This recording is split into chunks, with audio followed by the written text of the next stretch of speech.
talk about how you can make more money.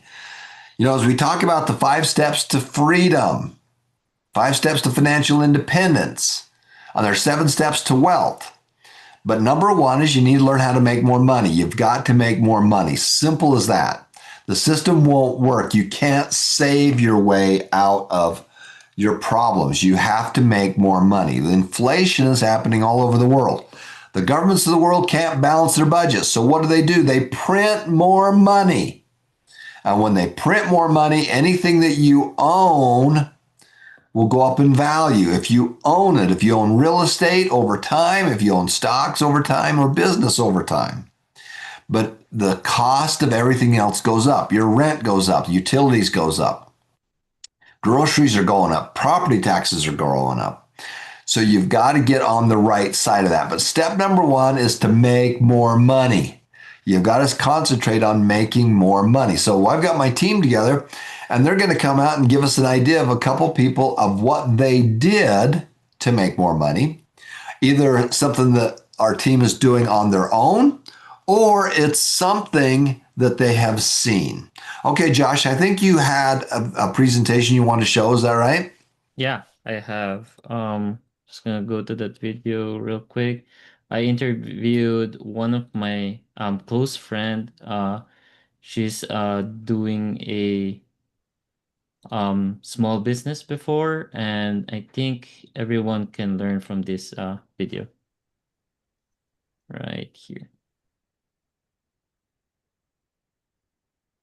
Hi everyone, welcome to our Success and Money Foundation class, and we will talk about how to make more money with small businesses. I have here my good friend Shara Collado Ignacio. We've been friends for a long time, and a funny story, she and her husband actually hosted our wedding reception before, and they've been really a good friend to us. And I just recently found out that she's been doing her small business before. It's I think a jewelry business, right, Shara? Yes. And then we would like to ask some questions about her business and how she can share her success that can help us how to start our small business. Well, hello everyone. Hi, Josh. Thanks for having me here. So, as Josh said, I had a small business back in the Philippines. So, my family and I are now here in Rexburg, Idaho, for my husband's studies. So, I had to pause the business for a while. I do have a degree in broadcast communication. That's what I took up in college with a concentration in news, article writing, and also marketing. And so that's where I came from before I started my small business. So the name of my business is or was Shimmer Shop by Shara. Okay, so it's a jewelry business composing of Saudi gold jewelry, specifically 10 carat Saudi gold jewelry. So I started it in 2023 when I was newly married to my husband, and I had just resigned from my work in the Philippines. That was an on-site job. So I had to move when I got married and was really contemplating as to what I should do next career-wise. So that's when I had a talk with my newly mother-in-law, Ben, so Mommy Early, who is actually from Saudi Arabia. Well, she's Filipino. She and her husband are Filipino. My in-laws both are, but they have been staying in Saudi Arabia for more than 2 decades now. So we just had a small chit chat about like her life there, and then it ended with me, being fascinated by her collection of Saudi gold jewelry. And so yeah, the idea started there with the 10 carat Saudi gold jewelry was when it all started. Awesome, awesome. Thanks for sharing that, Shara. So my first question is, what inspired you to take that first step in starting your business? Yes, well, I had no background in business or in starting a new business at all, but it was just like a wonderful idea to me. It was something that really sparked joy because I always loved, beauty, like makeup, hair care, jewelry, accessories. So it was just something that clicked for me when we were talking about it. And I thought that, if I could start selling it to my friends, that I would have a small market, a target market for that. So yeah, it just basically started from that. That's awesome. That's awesome. Thanks for sharing that. My second question is, what were the key decisions or habits that helped turn your business into a success? Yeah, well, first is for me to really know my target market. I think from the very beginning, my vision was clear with my small business, and that was to cater to 20 to 30 year old women. That was like a very essential target market. I wrote it down, I built it from there, everything from there. So considering like their salaries, their lifestyles, that's why I stopped to the 10 carat Saudi gold, because my target market were young people who, had a specific budget, and I worked my way around it. So I think that was number one. Number two is I am really social media savvy. I love social media posts. I love relating to social media posts. So that's what I did with my posts in marketing, my business. So with the target audience that I already had. So I was, kind of strategizing my posts according to their wants, to their needs of the target market that I had. So I think it was very effective also with the word of mouth.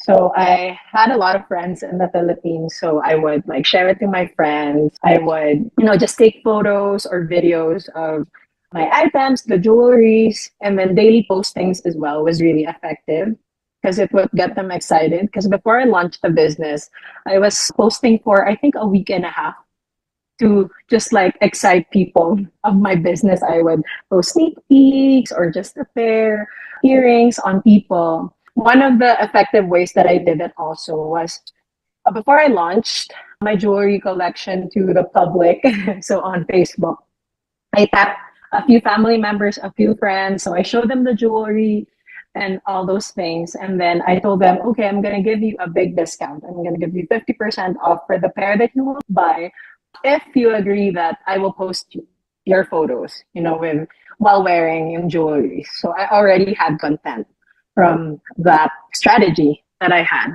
So when the launch came, it was super overwhelming in a good way because yeah, it was really, really, really successful. And all the stocks ran out. So I had my post now, it's sold out for a bit. So we had to expedite the shipping the next batch because everyone was like asking for more. That's awesome. Thanks for sharing that. One thing that I learned from what you said is that not just getting connections, but it's very essential for a business to have a social media platform, not just reaching out to friends, but also reaching out to your friends in social media, and maybe they're sharing it to other people as well. So your word of mouth, your social media presence is very important. My follow-up question to that second question is that do you think all businesses should have a social media presence? I think so. I think we live in a day and age that we have to utilize, social media. Because for me, I never had a sales background. I never sold anything, like even in school or even in my entire life. And I was still really scared. Even now, like I can't sell you my product when we're face to face. Like it just always made me feel really shy. And so I let my social media posts do the talking. Mm. Because, like I'm not going to say you have to buy this, but I'm just going to say that, okay, this person is wearing this earrings and she looks good because of it.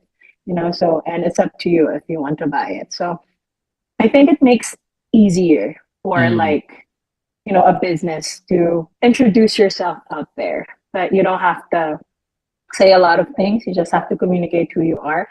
And I think in our generation, I don't know, Josh, if you can relate, but like if we hear of like a product or a brand, our first thing to do is, okay, I'm going to check that on social media, or do they have a website? Let's see what items do they have. Do they have it in my size or in the style that I want? So I think it's very important. It can change the game for a business when you have social media presence. Yeah, I like that answer and I totally agree with you. And to add to that, it also builds credibility. Like when people saw that, oh, you have a lot of followers, you keep on posting, they know that they can trust you. You're Right. not a scammer, right? So Yeah. it builds credibility. Next to my question number three is that what were some of the biggest challenges you faced along the way and how did you overcome them? At the top of my head, the very first challenge that I encountered in the business is that I was always a one person team in the business. So I would do everything. I would coordinate with the shipping. I would do the posts. I'd respond. I would Mm. do the packaging. I would ship the orders. So it was very tiring to me. And like it gets to a point that you don't know how to like balance everything if you're so effective in the business. But I think what I did was I really set aside time for each task because all I had was myself. So for example, in the morning, I would answer to queries, like to messages from people about the product. And then from this time to this time, I would pack the orders. From this time to this time, I would have the order shipped, and this time to this time, I would make social media posts and to do content for the business. So I think that's how I made it work. But I think the biggest challenge, because I was a one person team, was when I got pregnant. So I think that's where things really like started to get real. I got pregnant. I had no one else who would help me full time. So that's what I guess a tip that I would give to people to make sure that you have a partner so that when something happens, something unexpected happens that you can't control, you have someone to help you also full time. Because my husband, my sisters, my friends, of course, would help from time to time. But, like on a business perspective, you have to have someone that you share the burden and the success with, Mhm. because it can get really taxing, it can get really hard. That's really a great tip for people who would like to start their small business. And Mhm. I just want to point out that you mentioned one of your struggle is being pregnant at the time. I feel like that's a struggle, but it's also a blessing, right? Yes, for sure. So, yes, good that you pointed it out. Like it's a challenge for the business, but of course, like it was the biggest blessing in our lives, and it completely changed our lives and for the better. In a good way. Like it made and it really put things into perspective. So I'm very happy now. Like I'm happy looking back at that time. My next question is that who did you turn to for advice? Maybe a mentorship or a support, and how did those people help you grow? Mhm. Well, I would love to say family, husband and sisters and my in-laws for sure. But in a business perspective as well, I really consulted my marketing friends. So in school, in the university, I met a couple of friends that I made along the way who are very successful in their marketing journey. So that's who I turned to. Those are the people I turned to. And they would always tell me, oh, like be more clear with the message or with your objective for this collection. Or I would always ask them, is this a good like content? Is this a good post? Do you get the message? Do you get my idea, my vision in this certain editorial look? And they would give me feedback. And I Mm. think, like feedback is really, we should crave it, in the business. Like even if we're alone in the business or it's like you're really great at your craft, it's always good to ask for feedback from people that you trust, who are professionals, who are your mentors, because they will always keep you grounded. But even though you know a lot of things, that your ideas are as great as you think, there are also ideas that are not as great as you think. If you have those people who you trust, who are credible, who really want to help you. Okay, last question that I would like to ask you. What practical tips or lessons would you like to share with the people or our students here in the foundation who want to build a successful business someday?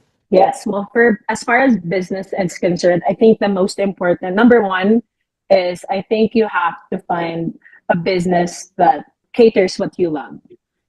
Like as I said, I love beauty, so that's my forte. That's what I love scrolling on TikTok or on Facebook. So it's what I lean to. I think that was very effective because I really loved what I was selling to people. I really believed in it, and it really like jewelry. I'm wearing one today. I'm wearing a pair today, so jewelry really helped me become more confident. So I think that if it's something that you truly believe in, that you truly enjoy, it's way easier for you to send a message across to your audience.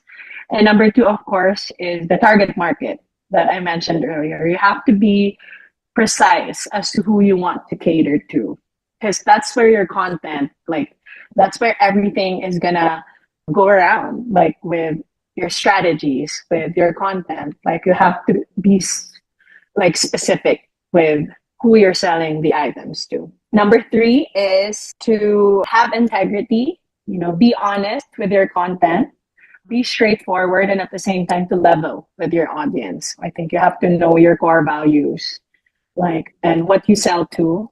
So you have to be direct to your audience as to what you are. In the Philippines, when someone starts a business, sometimes people will tell you, "Oh, can I have the item first? And then I'll just pay you in the next 3 months." But I was really straightforward also with how things were in the business. But sorry, like I can wait for you to buy my item in 3 months when you do have the money, so that we also have to work smart and to be kind in implementing our boundaries, because that's who you are as a brand. So people know that, okay, like she's going to reserve my item for 3 months until I get to pay for it on my own before I get the item, I think. So I think you have to really set boundaries, like be direct, be honest, and be loving also with your audience. Awesome. Well, thank you so much for this time and for sharing us your experience and your tips on how to start your business. Before I'll let you go, I want to share to the students your Facebook page, if so they can Yes. follow.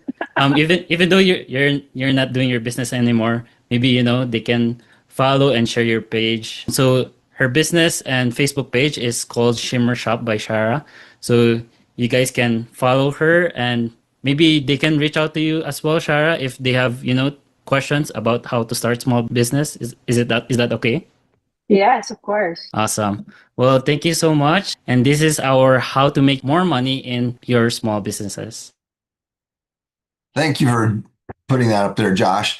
Thanks for watching, guys. We're going to be right back with another class in just